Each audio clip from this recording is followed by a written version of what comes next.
ఉంది. ఉత్తర భాగంలో 11 ఇంటర్చేంజ్ స్ట్రక్చర్లు ఉంటాయి. ఇతర రోడ్లను క్రాస్ చేసే చోట వీటిని నిర్మిస్తారు. 3 నదులపై 3 భారీ వంతెనలు, 105 మధ్యస్థ వంతెనలు, 85 కల్వర్టర్లు ఉంటాయి. వీటన్నింటినీ ఒకేసారి 6 వరుసల రోడ్డుకు సరిపడా నిర్మిస్తారు. భవిష్యత్తులో రోడ్డు ఇరుకైతే సెంట్రల్ మీడియన్ స్థలంలో 2 అదనపు వరుసలు 2045 నాటికి పెరిగే ట్రాఫిక్ను 6 వరుసల రోడ్డు తట్టుకుంటుందని తాజాగా కేంద్ర ప్రభుత్వం నిర్ణయించింది. 6 వరుసల రోడ్డు సరిపోతుందని తేల్చింది. కానీ రోడ్డు నిర్మాణం తర్వాత భవిష్యత్తులో అనూహ్యంగా ట్రాఫిక్ పెరిగి 6 వరుసల రోడ్డు ఇరుకుగా మారినా 20 ఏళ్ల తర్వాత 6 వరుసలు సరిపోదని తేల్చినా అదనంగా 2 వరుసలు నిర్మించి 8 లేన్లకు పెంచుతారు. ఇందుకు సెంట్రల్ మీడియన్ తగ్గించి ఆ స్థలాన్ని వాడతారు. సెంట్రల్ మీడియన్కు ప్రస్తుతం 15 మీటర్ల స్థలం వదులుతున్నారు.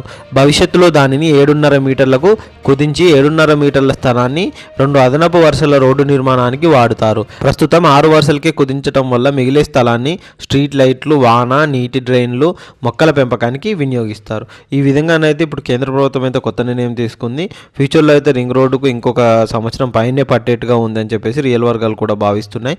కేంద్ర ప్రభుత్వం కూడా వచ్చే సంవత్సరం అని అంటుంది కాబట్టి ఆ వచ్చే సంవత్సరంలో ఎప్పుడు పూర్తి చేస్తారో, ఎప్పుడు స్టార్ట్ చేస్తారో ఇంకా కొలిక్కిరాని విషయంగా రీజనల్ రింగ్ రోడ్ పనులు అయితే జరుగుతున్నాయి. ఇలాంటి మంచి మంచి రియల్ ఎస్టేట్ న్యూస్ కోసం మా ఛానల్ని సబ్స్క్రైబ్ చేయండి, షేర్ చేయండి, కామెంట్ చేయండి. Thank you.